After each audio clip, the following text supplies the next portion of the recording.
অগণিত শুকর এবং তারিফ যে আল্লাহ সুবহানাহু ওয়া তাআলা আপনাকে আমাকে অতি দয়া করে অতি মায়া করে এই জিলকদ মাসের চতুর্থ সময় আসার মতো বসার মতো তৌফিক দান করেছে। এতে আপনি আমি খুশি নাকি বেজার? খুশি। যে আল্লাহ তাআলা এত নিয়ামত দিয়ে আপনাকে আমাকে মসজিদে আসার মতো বসার মতো তৌফিক দান করেছে, এতে আপনি আমি খুশি। আল্লাহকে খুশি করার দরকার আছে না? মহান আল্লাহ সুবহানাহু ওয়া তাআলাকে খুশি এবং রাজি করার উদ্দেশ্যে সকলে মন প্রাণ উজাড় করে বলে আলহামদুলিল্লাহ। আলহামদুলিল্লাহ। তার সাথে সাথে লক্ষ কোটি দরুদ আর সালাম মক্কার মতি মদিনার সদিয়া আতে মাওলা তাজদার মদিনা হায়াতুন নবী জিন্দা নবীর উপরে যে নবীকে সৃষ্টি না করে আল্লাহ সুবহানাহু ওয়া তাআলা কুল কায়নাতের কোনো কিছুকে সৃষ্টি করতেন না। যার ওসিলায় রব্বে কারীম সব কিছু সৃষ্টি করেছেন, ওই নবীর উম্মত হিসেবে আপনাকে আমাকে ধরার মুখে প্রেরণ করেছে। এতে আপনি খুশি নাকি বেজার? সকলের মন প্রাণ উজাড় করে আল্লাহ এবং আল্লাহর রাসূলকে খুশি এবং রাজি করার উদ্দেশ্যে সকলে একবার মন প্রাণ উজাড় করে একবার বলে আলহামদুলিল্লাহ। আজকের জুমার আলোচনার বিষয় হচ্ছে হযরতে ইব্রাহিম আলাইহিস সালামের জীবন। আমরা গত জুমাতে আমরা আলোচনা করেছিলাম নমরুদ ইব্রাহিম আলাইহিস সালামকে আগুনের মধ্যে নিক্ষেপ করেছিলেন। 40 দিন পর্যন্ত ইব্রাহিম আলাইহিস সালামকে আগুনের মধ্যে নিক্ষেপ করে রাখার পরে 40 দিন পরে যখন ইব্রাহিম আলাইহিস সালামকে দেখার জন্য নমরুদ আগুনের পাশে গেলে, যখন আগুনের দিকে নজর করলে নমরুদ তাকিয়ে দেখে ইব্রাহিম আলাইহিস সালাম জান্নাতের আগুনের ভিতরে জান্নাতের পোশাক পরিহিত অবস্থায় একজন ব্যক্তির সাথে গল্পের মধ্যে লিপ্ত রয়েছে। সুবহানাল্লাহ। ওই ব্যক্তিটা কে ছিলেন?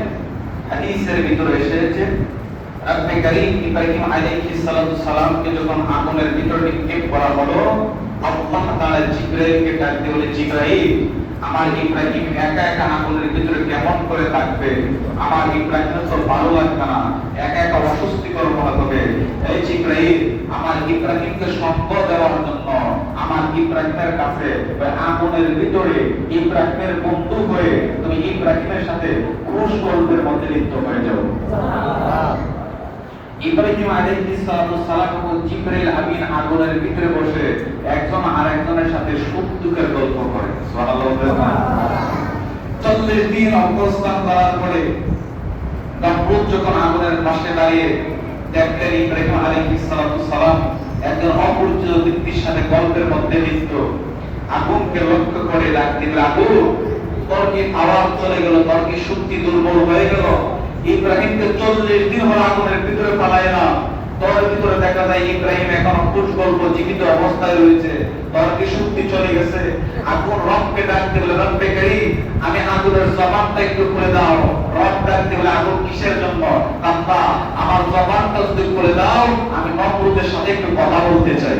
সুবহানাল্লাহ। বলবেন না?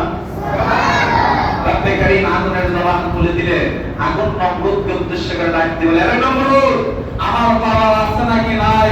আমার শক্তি দুর্বল হয়ে গেছে কিনা যদি দেখতে চাও, তুই নমরুদ আমার ভিতরে ঢুইকা দেখ যে আমি তোর করতে কতক্ষণ লাগে। তাহলে তুই ইব্রাহিমকে পুরিস না কেন? ইব্রাহিমকে পুরা মালিকের নিষেধ। সুবহানাল্লাহ। ইব্রাহিমকে 40 দিন পর আগুনের ভিতর থেকে বের করা হলো। অপরিচিত ব্যক্তি জিবরাইল আমিন চলে গেলে এবার নমরুদ আগুন থেকে বের করার পরে ইব্রাহিমকে জনসম্মুখে দাঁড়ায় বলতেছে, এখন আমি যদি শিয়ালায় বলি আগুনে ফুটতেছে না, মানুষ আমার খুদা হিসেবে মানত না।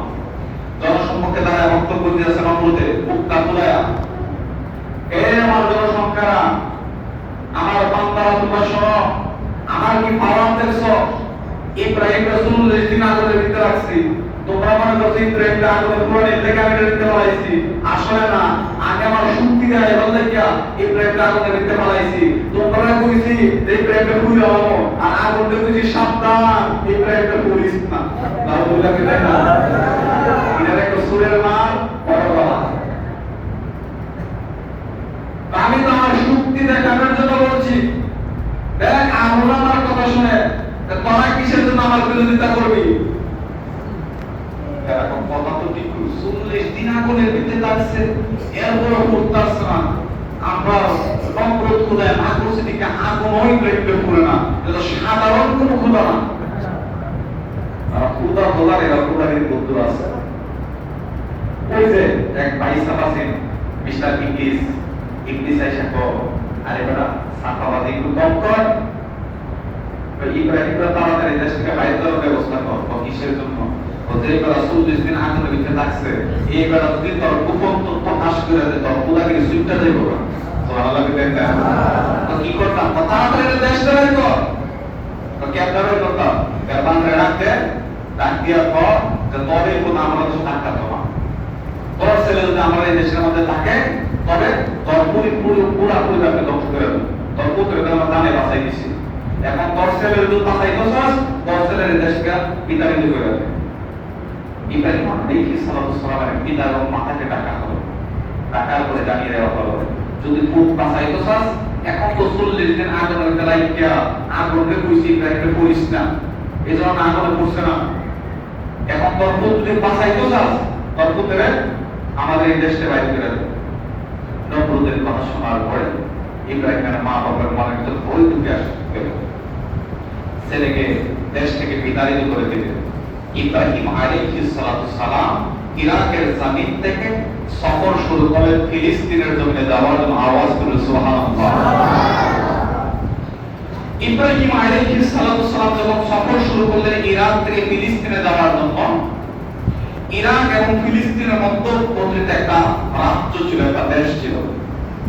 ওইখানে যখন তিনি পৌঁছলেন তার পেটের মধ্যে পর্যাপ্ত পরিমাণ খিদা চলে আসলো। খিদার কারণে পাগুলোর সামনে বাড়তেছে না। হঠাৎ করে উনি তাকিয়ে দেখে ওই রাজ্যের মধ্যে বিশাল বড় একটা বিবাহের অনুষ্ঠান দেখা যায়। সুবহানাল্লাহ বলবেন। ইব্রাহিম আলাইহিস সালাম যখন দেখলেন বিশাল বড় বিবাহ অনুষ্ঠান, ইব্রাহিম আলাইহিস সালাম মানুষদেরকে জিজ্ঞাসা করে এখানে কার বিবাহ? পাবলিক ডাকছে এখানে আমাদের বিবাহ। কন্যাকে কন্যা হলো রাজার একমাত্র মেয়ে। ইব্রাহিম আলাইহিস সালাম ডাক দিয়া কই তোমরা বললা আমাদের বিবাহ, মানে বোঝা গেল অনেকগুলো জামাই, কিন্তু যখন কন্যার কথা জিজ্ঞাসা করলাম শুধু বললা রাজার মেয়ে। কারণটা কি? একজন কন্যার সাথে কি এতগুলো স্বামীর বিবাহ দেওয়া যায়, এতগুলো যুবকের বিবাহ দেওয়া যায়? ওই লোকগুলো ডাক দিয়া বলে ও মুসাফির ভাই, এখানে বউ একজন, স্বামী হলো অসংখ্যজন। এই রাজদরবারের কন্যার বিবাহ অনুষ্ঠান হয়েছে। এই দেশের মধ্যে যত যুবকরা আছে সবাই বরের সাথে জামাইয়ের সাথে এখানে অনুষ্ঠিত আসবে। আসার পরে রাজার কন্যা যাকে পছন্দ করে তার সাথে তার বিবাহ হয়ে যাবে। ইব্রাহিম পয়গম্বর ডাক দিয়ে বলে একটা স্বামী দেখে একটা যুবককে দেখি তো বিবাহ দিতে পারে, এতগুলো মানুষকে কিসের জন্য বড় সাজাইবার কারণটা কি? মানুষগুলো ডাক দিয়ে করে ও মুসাফির, এর কারণ কি আপনি জানেন না? ইব্রাহিম কইল ডাক দিয়ে কই না আমি তো এই কারণ জানি না, আমাকে কারণটা একটু বর্ণনা করো। মানুষগুলো ডাক দিয়ে কই মুসাফির গো, রাজার কন্যাকে যতগুলো স্বামী দেখানো হই, যতগুলো যুবককে দেখানো হই, রাজার মেয়ে কাউকে পছন্দ করে না। রাজার মেয়ে নাকি রাত্রেবেলা ঘুমাইতে গেলে কোন একটা যুবককে দেখতে পায়, ওই যুবকের নাম নাকি হযরতে ইব্রাহিম। রাজার মেয়ে যখন রাত্রেবেলা ঘুমানোর জন্য যায়, ওই যুবকটাকে নাকি স্বপ্নে দেখতে পায়। আর কে জানে থেকে থেকে বলে দেই আরে রাজার কন্যা, তুমি দুনিয়ার কোন সাধারণ কোন যুবককে তুমি বিবাহ করবে না। এই যে যুবকটাকে দেখা যায়, যুবকটার নাম হলো ইব্রাহিম। এই যুবকটা হলো এই জামানার মধ্যে সবথেকে বড় সুন্দর। ওই যুবকটাকে তুমি বিবাহ করে নিবা। ইব্রাহিম আলাইহিস সালাম মনে মনে চিন্তা করে বলতে কত যুবকের নামটা ইব্রাহিম, আর আমার নামটা তো ইব্রাহিম, একটা মিল আছে। সুবহানাল্লাহ বলতেন না। ইব্রাহিম আলাইহিস সালাতু সালাম পরের কাহিনী কি একটু বলো।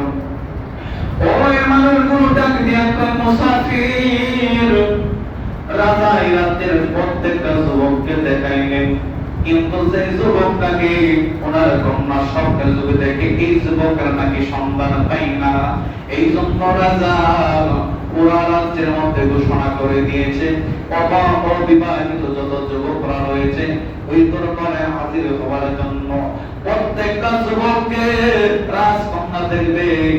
দেখার পরে ইব্রাহিমকে যদি পায় এই আসরের মধ্যে ইব্রাহিমের সাথে তার বিবাহ হয়ে যাবে। এই জন্য রাজা আজকে এত বড় বিবাহের আয়োজন করে দিয়েছে। ইব্রাহিম আলাইহিস সালাম চিন্তা করেন, আমার নিজের জন্মভূমি থেকে আমাকে বের করে দেওয়া হয়েছে, আমার সাথে সুন্দর কোন জামা নাই, টাকা পয়সা নাই, খিদার কারণে হাঁটতে পারতেছি না, বিবাহ করতে পারি বা না পারি, অন্তত পক্ষে যদি বিবাহ অনুষ্ঠানের মধ্যে যাই পেট ভরে দুইলা খাই হইল ভালো। যেমন চিন্তা তেমন কাজ। ইব্রাহিম আলাইহিস সালাম গেলেন, যাওয়ার পরে গিয়ে দেখে সুন্দর করে অনেকগুলো চেয়ার সাজানো, চেয়ারগুলোর মধ্যে জামাইরা রাজা বাদশার জমিদারের ছেলেগুলো নতুন নতুন পোশাক পরে সাজগোজ ধরে প্রত্যেকে সিংহাসনের মধ্যে বসা। ইব্রাহিম আলাইহিস সালাম আস্তে করে পেছনের একটা চেয়ারের মধ্যে যখন বসে গেলেন, প্রত্যেকটা জামাই প্রত্যেকটা যুবক গাল ফিরে ফিরে ইব্রাহিমের দিকে তাকায় আর ইব্রাহিমকে টিটকারি আর মস্কারি মেরে মেরে বলে, এ ফকির, এখানে রাজকন্যার বিবাহ হবে, তোমার মতো ফকির কেন এই চেয়ারের মধ্যে বসলা? আমরা রাজা বাদশার সন্তানরা দেখো না কত সুন্দর পোশাক পরিধান, আমরা এখানে বসলাম, তুমি কিসের জন্য এখানে এসে বসলা? ইব্রাহিম আলাইহিস সালাম ডাক দিয়া বলে, তোমাদের বাপের অভাব নাই, আমার রসের কোনো অভাব নাই, তারপর তোমাদের কাতারের মধ্যে শামিল হয়েছি, আমার মাওলা যা করে আমার মাওলার সিদ্ধান্তের প্রতি আমি ইব্রাহিম খুশি। উনি যখন বললেন আমার মাওলার সিদ্ধান্তের উপর আমি খুশি, আমি ইব্রাহিম আমার মাওলার সিদ্ধান্তের অপেক্ষার মধ্যে রয়েছি। পাশে একটা যুবক ছিল, যুবক যখন ইব্রাহিম নামটা শুনলেন উনি ডাক দিয়া বলে, আরে রাজা বাদশার সন্তানেরা নামটা শুনছনি, নামটা বলছে ইব্রাহিম। রাজার কন্যা কিন্তু যখন ঘুমের ঘরে যায়, ঘুমের ঘরে কিন্তু যে যুবককে স্বপ্নে দেখতে পায় ওই যুবকের নামও কিন্তু ইব্রাহিম। এবার রাজ্যে জন্ম হলো এ রাজা বাদশার সন্তানেরা সাবধান, উনি যদিও তোমাদের মতো বাদশার দরে এখানে আসতে পারে নাই, নরমাল হালত এসেছে, কিন্তু ওনার চেহারার দিকে একবার তাকায় দেখো, চেহারাটা যেন পূর্ণিমার চাঁদের চাইতেও সুন্দর। এবার বিবাহটা শুরু হয়ে গেল। রাজার কন্যা নাম হলো বিবি সারা। নাম কি? রাজার কন্যাকে সুন্দর করে সাজাইয়া যখন রাজ দরবারের মধ্যে আনা হলো, হাজার হাজার যুবকরা জামাইয়ের সাথে বরের সাথে সজ্জিত হয়ে রাজকন্যার সামনে বসা, কাকে জানে পছন্দ করে, কার সাথে যেন ওনার বিবাহ হয়ে যায় চিন্তায় চিন্তিত। রাজকন্যা যখন আসলেন, এসে যখন যুবকগুলোর দিকে তাকাইলেন, তাকানোর সাথে সাথে রাজকন্যা ডাক দিয়া ওয়াল্লাহি তাআল্লাহি বিল্লাহি, ও আমার পিতা আল্লাহর কসম করে বলি, আমি যেই যুবকটাকে ঘুমের ঘরে স্বপ্নে দেখি এই যুবকটাকে এই আসরের মধ্যে বসা দেখা যায়। রাজা ডাক দিয়া বলে, মা, ও আমার কন্যা, কোন যুবকটাই তোমাকে জানায়া দাও।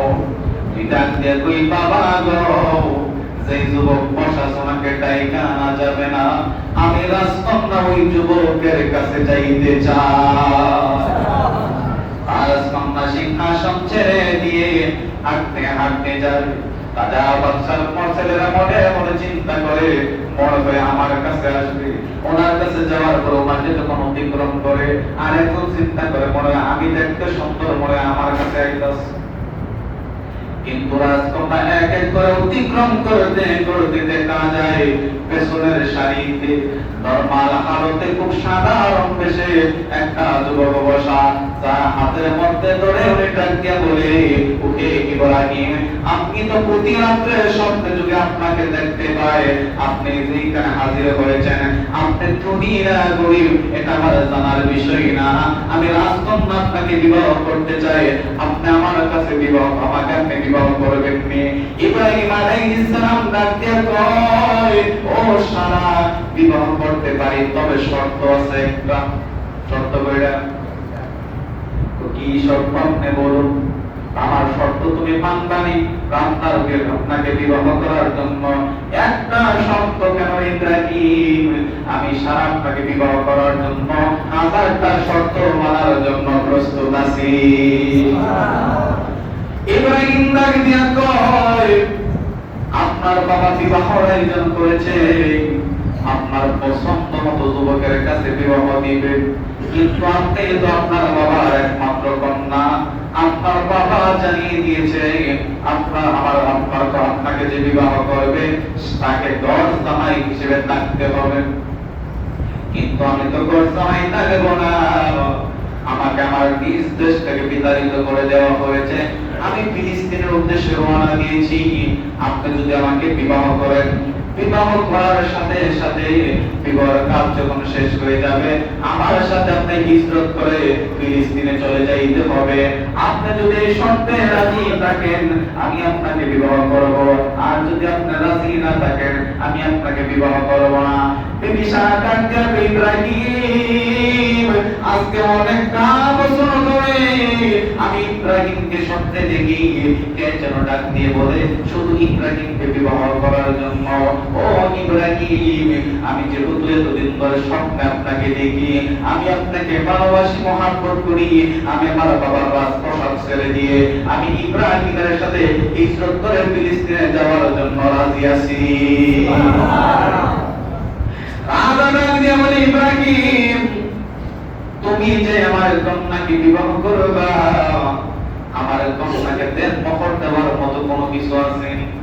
ইব্রাহিম খলিল ডাক দিয়া কয়, ও রাজা, আমাকে আমার দেশ হতে বিতাড়িত করে দিয়েছে, আমি আপনার কন্যাকে দেন মোহর দেওয়ার মতো কোনো টাকা পয়সা আমার কাছে নাই, কিন্তু আমার হাতের মধ্যে বাদশাহ একটা আংটি আছে, আপনি যদি রাজি থাকেন দেন মোহর হিসেবে আমার হাতের আংটিটা খুলে দেন মোহর হিসেবে আপনার কন্যাকে আমি দান করে দিব। ইব্রাহিম আলাইহিস সালামের সাথে বিবি সারার যখন বিবাহ সম্পন্ন হয়ে গেল, ওনার শ্বশুর রাজা অনেকগুলো টাকা পয়সা ইব্রাহিমের হাতের মধ্যে পুটলি করে দিলেন।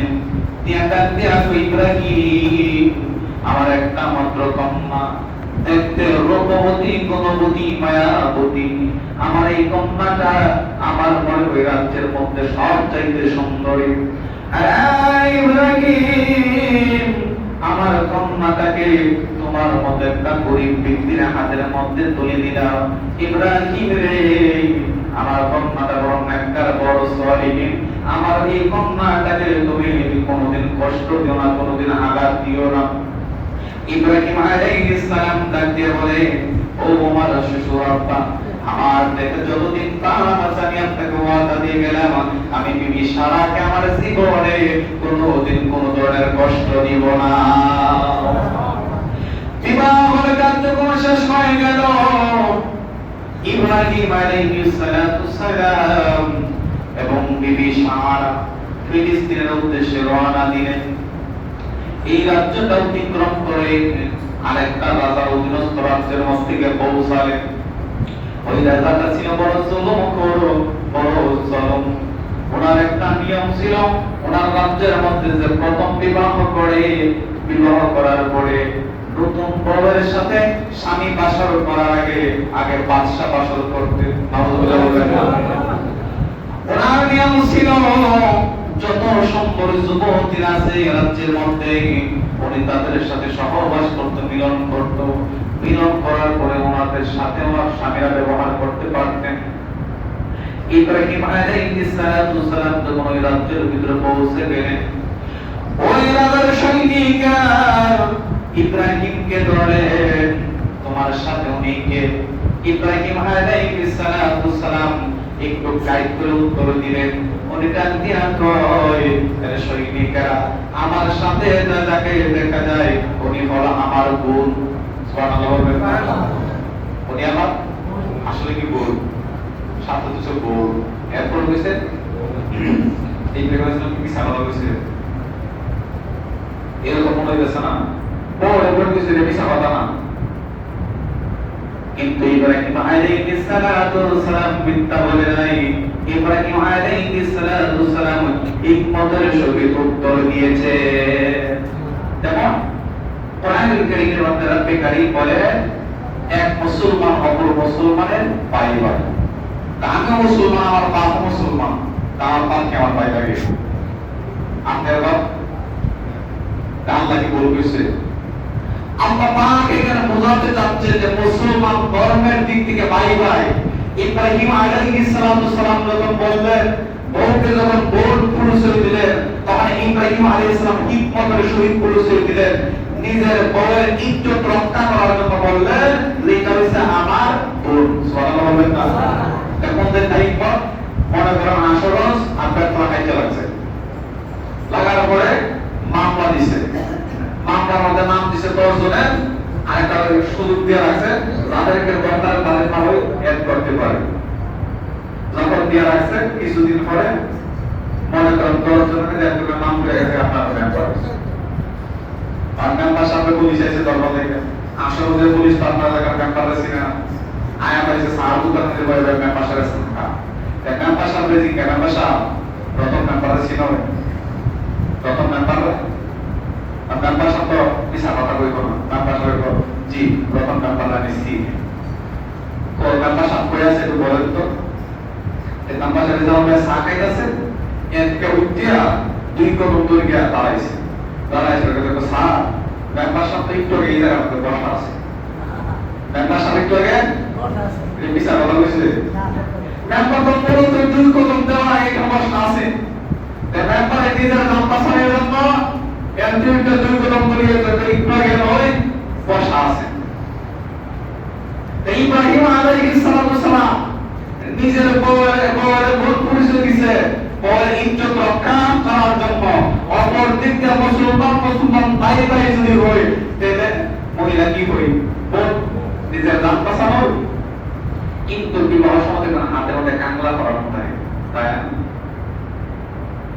সৈনিকরা ডাক দিয়ে তোরা নিজের কোনো সালাক মনে করস, তুই কইতাছ তোর বউ তো তোর হাতের মধ্যে যে কাংলা করানো, ওই মেয়ের শরীরের মধ্যে দি নতুন শাড়ি করানো, বউ বউ দেওয়া যা, তোরা আমরা বড় সন্ধ্যে লাগে, তোরা আমাদের রাজ দরবার আগে নিয়ে যাবো, রাজা যে সিদ্ধান্ত দেয় সেই সিদ্ধান্তে আমরা মানব। জোরে বলবে সুবহানাল্লাহ। ইব্রাহিম আলাইহিস সালামকে সৈনিকরা ধরে ওনাকে যখন রাজ দরবারের মধ্যে হাজির করা হলো, ওই মজলুম ওই জুলুমখোরের দরবারে জুলুমখোর রাজা যখন হযরত বিবি সারার দিকে তাকাইলেন, দেখে পূর্ণিমার চাঁদের একটু যেন সুন্দর চেহারা বিশিষ্ট একটা নারী ওই বাদশার সামনে দাঁড়ানো। রাজা তো হারাম কষ্ট দেখার সাথে সাথে চিন্তা করে তোর কি লাগে, বই বই না বুঝে না, বউ বুঝে না, এটা আমার দরকার। আওয়াজ করবে না, আল্লাহ লীলা খেলা বোঝা করো। রাজা সিয়ার থেকে উঠে হযরত সারার কাছে যখন আইছে, হযরত সারার হাতটা যখন ধরার ইচ্ছা পোষণ করছে, হাতটা যখন একটা পা আইছে, রব্বে কারীম হাতটাকে প্যারালাইসিস করে দিয়েছে। সুবহানাল্লাহ বলেন না? হাতটা পেছনের দিকে নিয়ে আসে, হাত পা আবার যখন হাতটা বাড়ায় ধরতো না, হাত প্যারালাইসিস করে দিয়েছে। সুবহানাল্লাহ বলেন না? বাদশা দিয়ে বলেন, এ যুবক তোমার নাম কি? আর এই কন্যার নাম কি? যুবক ডাক দিয়ে বলে, ও রাজা আমার নাম হলো হযরত ইব্রাহিম। তো তুমি কোথায় থেকে আগমন করেছো? আমি ইরাক থেকে আগমন করেছি। বাদশা জিয়ারত থেকে দাঁড়িয়ে ডাক দিয়ে বলে, ইব্রাহিম, তুমি কি সেই ইব্রাহিম যাকে নমরুদে 40 দিন আগুনের ভিতরে ফলায়ও করতে পারছে না? তুমি কি সেই ব্যক্তি নেই? ইব্রাহিম আলাইহিস সালাতু সালাম মুস্কি হাসি দিয়া বলে, বাদশা, তবে আমার খবর বুঝি আপনার পর্যন্ত পৌঁছায় গেছে। বাদশা ডাক দিয়া বলে, ইব্রাহিম, তুমি যদি সেই ইব্রাহিম হয়ে থাকো, আমি তোমার বিবিকে স্পর্শ করতে পারবো না। এই ইব্রাহিম, আমার মনে করি তুমি সাধারণ কোন ব্যক্তি না, যে আগুনের ভিতরে এই ব্যক্তিকে 40 দিন রাখার পরে আগুন তার একটা পশমকে স্পর্শ করতে পারে না। আমি বাদশাহ, তুমি ইব্রাহিমের ক্ষতি করা আমার পক্ষে সম্ভব না, তোমার বিবিকে স্পর্শ করা আমি বাদশার পক্ষে কিয়ামত রাত পর্যন্ত সম্ভব হবে না। বাদশা ডাকতে বলে, ইব্রাহিম, এবার শোনো, আমার এই রাজ্য যদি অতিক্রম করতে হয়, আমার একটা শর্ত মানতে হবে, আর নাই তো তোমাকে জেলের মধ্যে বন্দী করে রাখবো। ইব্রাহিম ডাকতে কই, বাদশা, আপনার কি শর্ত আপনি বলতে পারেন? এবার বাদশা ডাকে দিয়া কই, আগে ওয়াদা করো, আমার কথা তুমি রাখবা কিনা? ইব্রাহিম কই, না, ওয়াদা করা সম্ভব না, আগে আপনি বলুন আপনার কথাটা কি? বাদশা ডাকে কই, না, আগে ওয়াদা করতে হবে, তারপরে কথা বলবো। মহিলাদের মনটা একটু নরম হয়, সারা ডাক দিয়ে বলে, স্বামী, আপনি ওয়াদা করেন। সুবহানাল্লাহ বলবেন না? আল্লাহর খেলা দিনা বুঝা বলতাই সারা যখন ডাক দিয়ে বললে, স্বামী, আপনি ওয়াদা করুন, নয়তো আজ আমাদেরকে ছাড়বেন, আমাদেরকে জেলের মধ্যে বন্দী করে রাখবে। ও স্বামী, আমি তো রাজপ্রাসাদের মধ্যে বড় হয়েছি, জেলখানার মধ্যে জীবন কাটানো আমার পক্ষে সম্ভব না। উনি যেই কথা বলে তার সেই কথাকে আমরা মেনে নেব, আপনি ওয়াদা করুন। ইব্রাহিম আলাইহিস সালাম চোখের পানি ফেলে ফেলে কান্না করে আর ডাকতে বলে, বাদশা, আমি ওয়াদা দিলাম, আপনি যেই কথা বলবেন, যে শর্ত দিলেন, আমি পয়গম্বর সেই শর্তটাকে মেনে নিব। বাদশা বলে, চিন্তা করেন কি বলা যায়। এত এক অসাধারণ যুবক, ওই যুবক যেহেতু অসাধারণ, দুনিয়ার খুব সাধারণ যুবক মনে হয় না, ওর সাথে যদি একটা আত্মীয়তা করা যাইত তবে বড় সুবিধা হইত। দেখবেন একটা জামাই সুন্দর সুন্দর দেখে সবাই বেশি আমার জিলা দুনিয়া দিতাম, জামাইরা দেখতে সন্দেহবান, সুন্দর আছে, নম্র আছে, ভদ্র আছে, সবাই কি চিন্তা ভাবনা দেয়। বাদশা চিন্তা করে, যদি একটা আত্মীয়তার সম্পর্ক করা যাইত তাহলে কেমন হতো, এই চিন্তা করে এবার বাদশা ডাক দিয়া কই, ইব্রাহিম গো, একটা কথা জানিয়া রাখো, শুনিয়া রাখো, আমি বাদশার একটা কন্যা আছে, ওই কন্যার নাম হলো হযরতে হাজেরা। এ বাদশা, আমার একটা কন্যা ইব্রাহিম, তুমি যদি আমার কন্যাটাকে বিবাহ করো, যদি তোমার দ্বিতীয় বিবি বানাও ইব্রাহিম, তাহলে আমার রাজ্য থেকে তোমাকে যাওয়ার জন্য দিব, আর নয়তো তোমাকে আমি জেলের মধ্যে বন্দী করে রাখবো। আওয়াজ করে বলি নাউযুবিল্লাহ। ইব্রাহিম পয়গম্বর ডাকতে বলে, এ বাদশা, আপনি কি পাগল হয়েছেন? কিসের জন্য? আপনি দেখেন আমার সাথে নতুন বউ, মাত্র বিবাহ করলাম, এখনো বউয়ের সাথে আমার বাসরটা অতিক্রম হয় না, বিবাহের কাজ শেষ করে মাত্র শ্বশুর বাড়ি থেকে রওনা দিলাম ফিলিস্তিনের জন্য যাওয়ার জন্য। পথের মধ্যে আপনার খাইছেন, আপনার মেয়েকে বিবাহ করার জন্য এটা কি কোনোদিন সম্ভব কিনা? এই বললো যখন বাদশা কই, তুমি কিন্তু ওয়াদা করছো, আমার ওয়াদা রাখতে হবে, নাই কথা রাখা সম্ভব না, আমার সাথে নতুন বউ, বউ যদি অনুমতি দেয় তাহলে আমি বিবাহ করবো। সুবহানাল্লাহ। এই জন্য ইসলামের শরীয়তের হুকুম হলো, কেউ যদি দ্বিতীয় বিবাহ করতে চায়, প্রথম বিবির কাছ থেকে অনুমতি নেওয়া, অনুমতি দেখ বা না দেখ, বউকে আগে বোঝাইতে হবে আমি দ্বিতীয় বিবাহ করতে চাই, তোমার কাছে অনুমতি চাই, তুমি দেও কিনা। কিন্তু বউকে না জানায় দ্বিতীয় বিবাহ করা ঠিক না। রাসূল আকরাম সাল্লাল্লাহু আলাইহি ওয়াসাল্লাম ইরশাদ করে, যদি প্রথম বউকে না জানায় যদি স্বামী দ্বিতীয় বিবাহ করে, হাসরের ময়দানে সে জুলুমকারী হিসেবে গণ্য হয়ে যাবে। তিনি সারা ডাক দেয়া কই, স্বামী, জেলে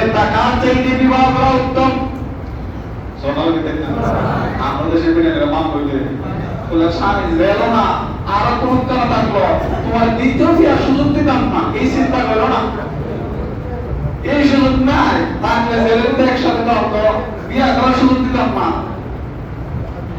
হযরত শামা ডাকতে আমাদের স্বামী আমি আপনাকে অনুমতি দিলাম দ্বিতীয় বিবাহ করার জন্য হযরত ইব্রাহিম ডাকতে বলে বাদশা যেহেতু তোমার বিবি আমাকে অনুমতি দিয়েছে দ্বিতীয় বিবাহ করার জন্য কিন্তু কথা হলো আমি কিন্তু আপনার রাজদরবার মধ্যে গড়জমাই হয়ে থাকবো না প্রথম বিবিকে নিয়ে যেমন ভাবে রওনা দিয়েছি ফিলিস্তিনে যাওয়ার জন্য আপনার কন্যাকে কিন্তু রাজদরবার ছেড়ে আমার সাথে ফিলিস্তিনে চলে যেতে হবে বাদশা ডাকিয়া কই কোনো টেনশন নাই বিবাহ শেষ হওয়ার পরে তোমাদেরকে বিদায় করে দিব যখন হযরত হাজরাকে বের করে আনা হলো হাজরাকে আনার পরে ইব্রাহিম আলাইহিস সালাম যখন হযরত হাজরার দিকে তাকাইলেন হযরত ইব্রাহিম ডাকতে বলে দুনিয়ার মানুষ রে আমি যখন সারাকে দেখেছিলাম আমার কাছে মনে হয়েছিল সারা মনে হয় পৃথিবীর মধ্যে সবচাইতে সুন্দর নারী কিন্তু হযরত হাজরাকে যখন আমার সামনে উপস্থিত করা হলো এই পৃথিবীর মানুষ জানিয়া রাখো শুনিয়া রাখো আমার কাছে মনে হলো হযরত হাজরার চাইতে সুন্দর কোনো মানুষ আমার আল্লাহ তাআলা এই পৃথিবীতে সৃষ্টি করে না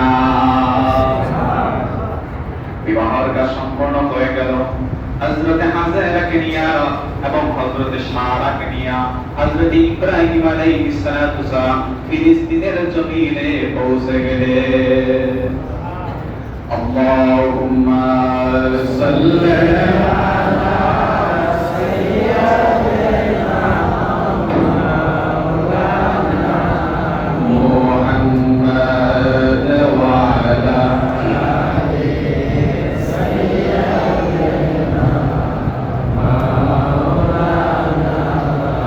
ইব্রাহিম নবী ছিল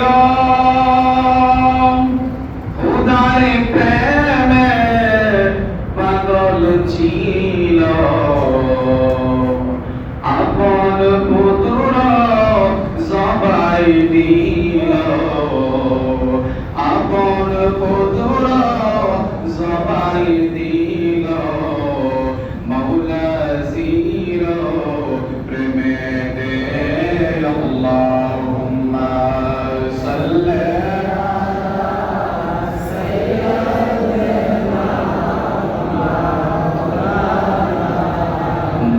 محمد وعلى آل سيدنا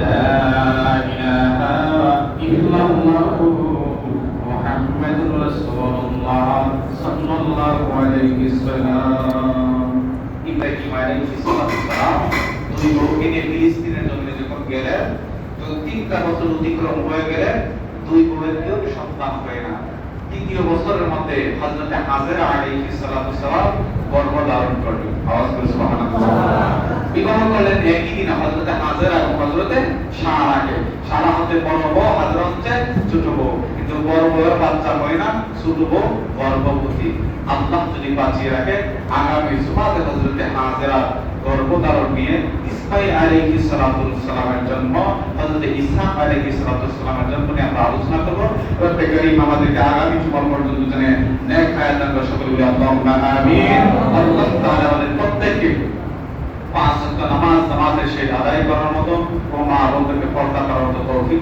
দান করে সকলে বলি আল্লাহুম্মা আমিন। আসসালামু আলাইকুম ওয়া রাহমাতুল্লাহ। যারা সুন্নাত পড়েন সুন্নাত পড়বেন।